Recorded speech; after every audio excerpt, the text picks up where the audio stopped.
The rifle crack split the dawn silence. Geronimo didn't flinch. He'd heard death whisper his name 1,000 times before, and this morning would be no different. The bullet gouged rock 3 feet from his boot, sending chips of Arizona limestone spinning into the canyon below. Behind him, 30 warriors pressed flat against the cliff face, their breath shallow, their knuckles white on stolen Winchester rifles. "How many?" Taz's voice came low, urgent. Geronimo peered through the gap in the rocks. In the valley below, the morning sun caught metal, brass buttons, belt buckles, rifle barrels. Too many to count. 200? 3? The blue coats swarmed like ants across the desert floor, and behind them the settlers' wagons circled like vultures waiting for a kill. "Enough to make us legends," Geronimo said, and allowed himself the shadow of a smile. This wasn't how it was supposed to end. But then again, nothing about the last 28 years had gone according to anyone's plan except the government's. And their plan was simple: erase the Apache from the face of the earth, or failing that, bury them on a reservation so barren even scorpions wouldn't claim it. The year was 1881. The place was Apache Pass, a natural fortress carved by ancient waters through the Chiricahua Mountains. This narrow defile had been Apache territory for generations, a sacred corridor where springs bubbled pure water from deep in the earth, where his grandfather had hunted deer, where his mother had gathered acorns, where his wife and children had died screaming under Mexican bayonets 23 years earlier. That memory never left him. Some nights he could still smell the smoke from their burning home. "They're positioning cannons," Taza reported, crawling back from the edge. The young warrior's face bore the mark of last month's ambush, a pink scar that ran from his temple to his jaw. He'd been lucky. Most men who met settler bullets didn't walk away to tell about it. Geronimo nodded slowly. Cannons meant they weren't planning to negotiate. Good. He was done talking anyway. The story of how Geronimo reached this cliff began long before this morning, and understanding it requires going back to a different time, when the Apache still believed promises meant something. Goyacla, not yet called Geronimo, was 29 years old, and believed the world made sense. He had a wife, 3 children, and a place in the Council of Warriors. The Chiricahua Apache lived as they always had, following the seasons, hunting the mountains, trading when possible, raiding when necessary. Life was hard, but it was theirs. He'd been in town trading horses when the Mexican soldiers came. They found him 3 days later, kneeling in the ashes. His mother, his wife, his 3 children, all dead, hacked apart like animals. The soldiers had even killed the dogs. Something broke in Goyacla that day, or perhaps something else was born. The man who stood up from those ashes wasn't the same man who'd ridden out to trade horses. This new man had a hole where his heart should be, and that hole filled with something darker than grief, something colder than rage. The Mexicans would come to know him by a different name, shouted in terror as he descended on their villages like a nightmare made flesh. Geronimo. Some said it came from their cries to St. Jerome for protection. He didn't care about the origin. He only cared that they screamed it as they died. Over the next 18 years, he became something between man and myth. The Apache followed him because he was fearless. His enemies hunted him because he was unstoppable. He learned to read the land like a book, to disappear into terrain that offered no cover, to strike from directions that couldn't exist. 30 warriors under his command could tie down thousands of troops for months at a time. But the real war wasn't with Mexico. Mexico was just practice. The government's plan was elegant in its cruelty. Gather all the Apache bands onto one reservation, land so worthless even the settlers didn't want it. No hunting. No raids, no movement beyond the boundaries. Become farmers on land that couldn't grow crops or starve. Those were the options. Geronimo had been there twice now, dragged in by soldiers who promised peace and delivered rations so meager children, as ribs, showed through their skin. Both times he'd escaped, vanishing into the mountains with whoever would follow. The reservation wasn't life, It was a slow death with paperwork. The third time they tried to bring him in, he simply refused to go. "You cannot win this fight," Agent Jefford said, standing at the entrance to Geronimo's camp in the Dragoon Mountains. The agent was one of the decent ones, which somehow made it worse. "There are too many soldiers, too many settlers. The land claims are already filed." "It's over, Geronimo. This land is ours," Geronimo replied in English that had gotten better over the years. Each word came out flat, final. "It has always been ours. Your papers mean nothing here. Your people are starving. Better to starve free than fat in a cage," Jefford sighed. He'd seen this conversation play out with a dozen Apache leaders, and it always ended the same way: surrender or bloodshed. Usually both. They're sending more troops. General Crook is taking personal command. They won't stop until they have you. Then they will hunt me until I am dead or they are exhausted. Either way, I will not go quietly." The agent left. Within a week, the first settler wagons appeared. Alice Caldwell led the first wave, a tall man with farmer's hands and a soldier's eyes. He'd served in the war back east, watched men die in wheat fields and swamps, and came west looking for something cleaner. Land, purpose, a fresh start where the past couldn't find him. The government surveyor had been clear. This valley was open for homesteading, cleared for settlement, legally available under the Homestead Act. The fact that Apache still lived there was inconvenient but temporary. The army would handle it. What the surveyor hadn't mentioned was that the Apache considered this valley sacred ground, or that the spring feeding it was central to their creation stories, or that trying to farm it would start a war. Caldwell's first indication that something was wrong came when he found his food cache burned to ash. The second was the arrow that buried itself in his wagon's sideboards, 6 inches from where his daughter slept. The message carved into a nearby rock was simple, cut deep into the sandstone in letters a foot high. "This land is ours. We have papers," Caldwell told Lieutenant Hargrove when the Army scout rode in to investigate. "Legal claim." The government said this land was available. Hargrove, a wiry man whose eyes never stopped moving, shrugged. "The government says a lot of things. Geronimo says different. Question is, who are you going to believe? We need protection.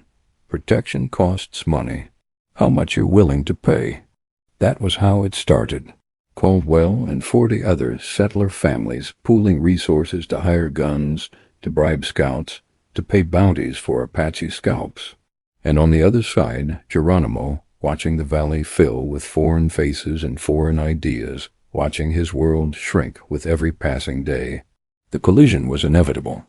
Geronimo's warriors swept down from the dragoons at dawn, moving through the morning mist like ghosts. They hit 3 homesteads simultaneously, perfectly coordinated. Not killing, not yet. That wasn't the point. They scattered cattle, burned hay stores, destroyed plows, broke the settlers' ability to sustain themselves without spilling blood unnecessarily. "We are not murderers," Geronimo had told his warriors. "We fight soldiers. We chase away invaders. We do not make war on children. But war has a way of forgetting such distinctions." The settlers fought back. Amateur soldiers with old rifles and new grudges. They ambushed Apache hunting parties, poisoned water holes, set traps that killed indiscriminately.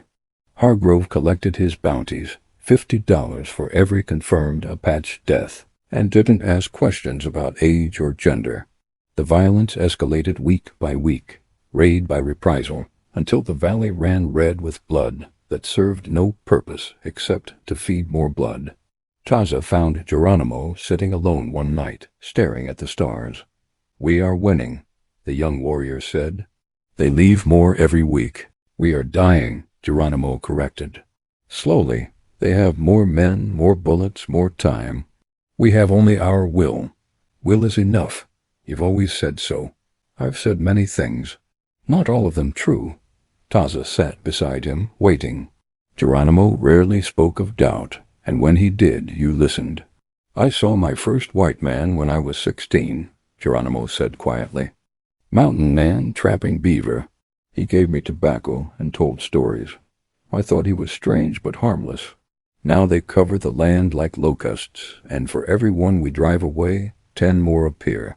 Tell me, Taza, how do you fight a flood? You find high ground and defend it. Geronimo almost smiled. Then tomorrow we take the highest ground there is. In 1862, the California column had battled Cochise here, cannons against arrows, empire against indigeneity. The army won that fight, as armies usually did, but they'd paid for every inch in blood and sweat and fear. Now, 19 years later, Geronimo intended to make them pay again. The pass controlled the only reliable water source for 50 miles. Whoever held it controlled movement through this entire section of the territory. Geronimo knew if he could seize the springs, hold them even temporarily, he could negotiate from strength, force the government to acknowledge Apache claims, to provide better reservation land, to treat his people as something other than obstacles. It was a desperate gamble, but desperation was all he had left. They moved into position under the cover of darkness, 30 warriors carrying every weapon they owned. Rifles taken from dead soldiers, bows crafted from mountain ash, knives hammered from barrel hoops. Taza led 10 men to the north rim. Geronimo took the rest south. When the sun rose, they would control both walls of the canyon and the spring itself. The settler fort sat squat and defiant at the pass's eastern entrance. Rough-cut logs lashed into walls, rifle slots cut at regular intervals. Caldwell's headquarters. The man himself slept inside, along with 20 armed settlers and Lieutenant Hargrove's detail of Army scouts. Geronimo watched the fort through the pre-dawn darkness and thought about fire. How quickly wood burned. How men screamed when they couldn't escape. How easy it would be to end this in minutes. But that would make him what they claimed he was. A savage. A murderer. Something less than human. So instead, as the sun cracked the horizon, he stood on the canyon rim and shouted, "Caldwell, come out and talk." The fort stirred. Voices rose in alarm. Rifle barrels appeared in the slots. "This is your last chance." Geronimo continued, "Leave this place. Take your people and go. This land is ours, and we will defend it to our last breath."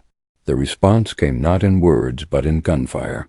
Bullets banged off rocks, humming past like angry wasps. Geronimo dropped behind cover as his warriors returned fire, the canyon erupting into chaos. Smoke filled the air. Men screamed. The battle for Apache Pass had begun. The siege of the settler fort was all terror, concentrated into 4 hours that felt like 4 days. Geronimo's warriors controlled the high ground, but Caldwell's men had better weapons and thicker walls. Every Apache advance toward the spring drew withering fire. Every attempt to flank the fort met with coordinated volleys that drove them back. The settlers fought with the desperation of cornered animals, because that's exactly what they were. Around mid-morning, the cannons arrived. Geronimo heard them before he saw them. The deep-throated rumble of artillery being hauled into position, the shouted commands of army regulars. He bellied to the edge and looked down. 2 12-pound Napoleon guns, already unlimbered. 3 companies of cavalry, 100 infantry behind them. The army had arrived in force. "We need to leave," Taza said urgently. "Now, before they get range." "Not yet. Geronimo, those guns will tear this canyon apart." "I know." What Taza didn't understand, what none of them understood, was that leaving now meant admitting defeat. Meant validating every claim the government made about Apache inability to defend their land. Meant surrendering not just this canyon, but the entire idea that resistance was possible. If they ran forever. If they stayed, they might die, but they died as warriors. The first cannonball struck the north rim in a plume of stone and dust. The second overshot, whistling harmlessly into the desert beyond. The third hit exactly where Taza's men sheltered. The explosion was a physical thing, pressure and heat and flying rock. When the smoke cleared, 3 warriors lay motionless. 2 more staggered, bleeding from ears and noses. Taza himself stood frozen, staring at his hands as if surprised they still existed. "Fall back." Geronimo's voice cut through the chaos. "North Ridge, now." They moved as they'd been trained, not running, but withdrawing in coordinated groups, covering each other, making the army pay for every yard. The cannons boomed again and again, reducing the south rim to rubble, but by then the Apache were gone, melting into terrain that swallowed them like water into sand. All except one. Taza, collecting the wounded, exposing himself to help a fallen brother. Hargrove saw the opportunity and took it. One shot, perfectly placed, and the young warrior went down. Geronimo heard the shot, heard the specific quality of silence that followed. He was already moving, running back toward the sound, every instinct screaming danger, but unable to abandon his warriors, unable to abandon the boy who'd become like a son. He found Taza against a boulder, blood soaking his shirt, breathing in shallow gasps. "Stupid," Geronimo said, but his hands were gentle as he checked the wound. Through and through, high on the shoulder. Painful, but survivable if they moved fast. "You were always stupid. Learned from the best." Taza managed a weak smile. "Can you ride? Can you carry me?" Geronimo got him onto his shoulders in a fireman's carry and ran. 50 years old, muscles screaming, lungs burning, but he ran. Behind him the cannons found their range. Ahead his warriors provided covering fire. And in his arms Taza breathed, and that was enough. They made the rally point 2 miles north by noon. Of the 30 warriors who'd started the attack, 27 remained. 3 dead at Apache Pass, but they'd held their ground for 4 hours against overwhelming force, and word of that would spread. That night, as he tended Taza's wound, Geronimo allowed himself a moment of truth. They couldn't win. Not in any permanent sense. The mathematics were too stark, the resource disparity too vast. For every soldier they killed, 10 more came west. For every settler they drove away, 100 more applied for homestead claims. But they could fight, and in the fighting, preserve something more important than victory: pride, identity, the knowledge that they had not gone quietly into erasure. "We fight for our blood," he told Taza, binding the wound tight. "Not for land or water or even survival. We fight so our grandchildren remember we were more than the stories the victors tell." General George Crook, whose beard was grayer now and whose patience had worn thin, led 5,000 troops on Geronimo's trail, 5,000 men hunting 30, through Arizona, into New Mexico, down into Mexico, back again, across deserts where water was memory and mountains where air was thin. Month after month, the hunt continued. Geronimo's band fractured under the pressure. Families split off, seeking safety on reservations. Warriors, exhausted and wounded, surrendered to whatever terms they could get. By 1886, only 15 remained with their leader, 15 diehards who'd rather die free than live caged. They'd covered over 5,000 miles by the Army's estimate, lost more warriors to starvation than bullets, watched their world contract until nothing remained but the next ridge, the next canyon, the next temporary refuge. On September 4th, 1886, in the Skeleton Canyon of Arizona, Geronimo finally stopped running. The meeting happened at dawn.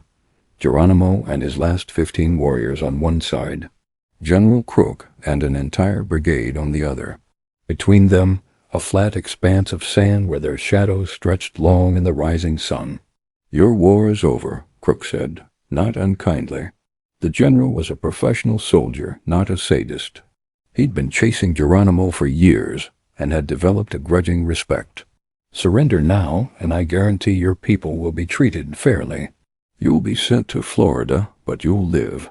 Keep fighting and you'll die in these mountains, forgotten." Geronimo looked at his warriors.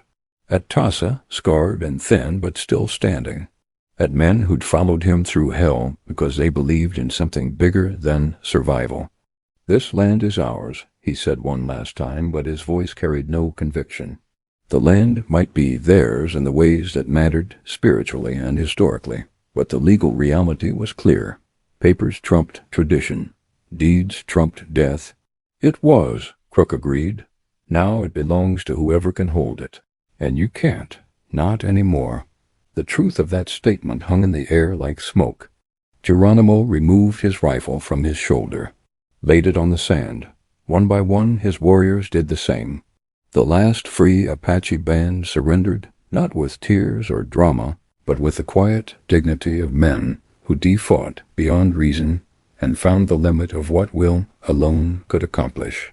They were imprisoned first in Florida, then Alabama, then Oklahoma, treated as curiosities, paraded at exhibitions. Geronimo himself became a celebrity of sorts, selling autographs and photographs, playing the role of noble savage for audiences who'd never fired a shot in anger. He died in 1909 at Fort Sill, Oklahoma, of pneumonia contracted after falling from a horse. His last words, according to those present, were about the mountains of his homeland, about the land that was his, even if the papers said otherwise. The land he defought so hard to claim turned out to be exactly as worthless as the Apache had known it to be. Thin soil, scarce water, summers that burned crops before they ripened. Without army contracts to supply beef to the forts, without government subsidies for frontier development, the economics didn't work. He sold out to a mining concern for a fraction of what he de-invested and moved back east. Last anyone heard, he was working as a clerk in Philadelphia, telling anyone who'd listen about his days fighting Indians in Arizona territory. Lieutenant Hargrove collected his bounties and drank himself to death in El Paso before the century turned. The money that bought Apache scalps couldn't buy him peace. The settlers who'd followed Caldwell scattered across the territory, some succeeding, most failing, all carrying stories about the Apache wars that grew more mythical with each retelling. Within a generation, most of the details were wrong, but the essential truth remained. This had been their land. They'd defended it against impossible odds, and when they finally lost, they lost with their heads up and their dignity intact. You can visit if you want, though there's not much to see.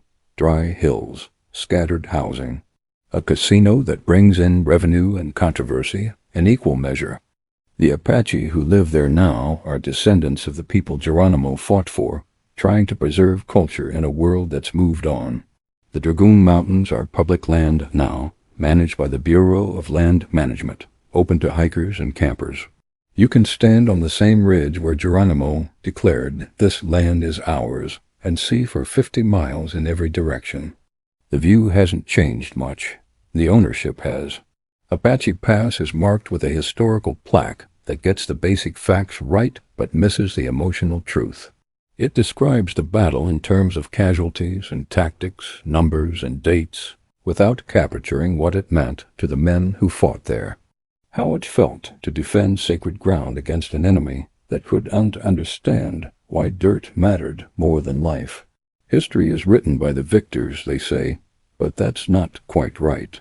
History is written by whoever survives to write it, and in this case enough Apache survived to tell their own version, to insist that the narrative include their perspective, their pain, their pride.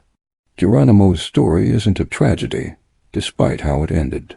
It's a testament to the human capacity for resistance, for maintaining identity in the face of erasure, for fighting battles you know you'll lose, because the alternative is worse than death. He lost his land, he lost his freedom, he lost almost everyone he loved. But he never lost the knowledge that he'd fought for something that mattered, that his stand meant something that future generations would look back and see not victims but warriors. It's easy to romanticize Geronimo, to turn him into a symbol without seeing the man, to forget that his resistance came at tremendous cost, that his choices led to suffering for his people as well as victory, that the line between hero and tragedy is often razor-thin. But I think the lesson isn't about winning or losing. It's about having the courage to stand for what you believe in when everything tells you to give up, about finding meaning in the struggle itself, not just the outcome.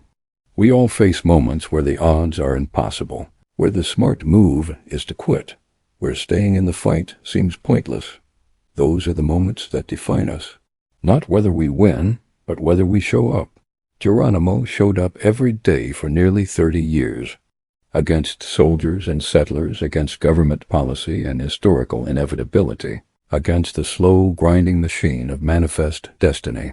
He showed up with a handful of warriors and a belief that some things matter more than survival. Did it change anything? In the immediate sense, no. The Apache lost their land. The reservations happened anyway. The West was won by the people who claimed it was theirs to win. But in a deeper sense, yes, because we remember, because the story survived, because somewhere in these mountains, in these canyons, in these springs that still flow clean and cold, the echo of his voice remains. This land is ours, and maybe that's enough. Maybe the point isn't to win every battle, but to fight the ones that need fighting, to stand for the principles that define you, to go down swinging if you must go down at all. It's 8:15 a.m. in Houston right now. The sun's coming up over the Gulf, another October Sunday rolling into existence. I'm getting older. These stories take more out of me than they used to, but I keep making them because I think they matter. Because history isn't just dates and names, it's people making impossible choices under unbearable pressure. Geronimo made his choice, stood on that ridge and declared his land was his, even when every fact said otherwise.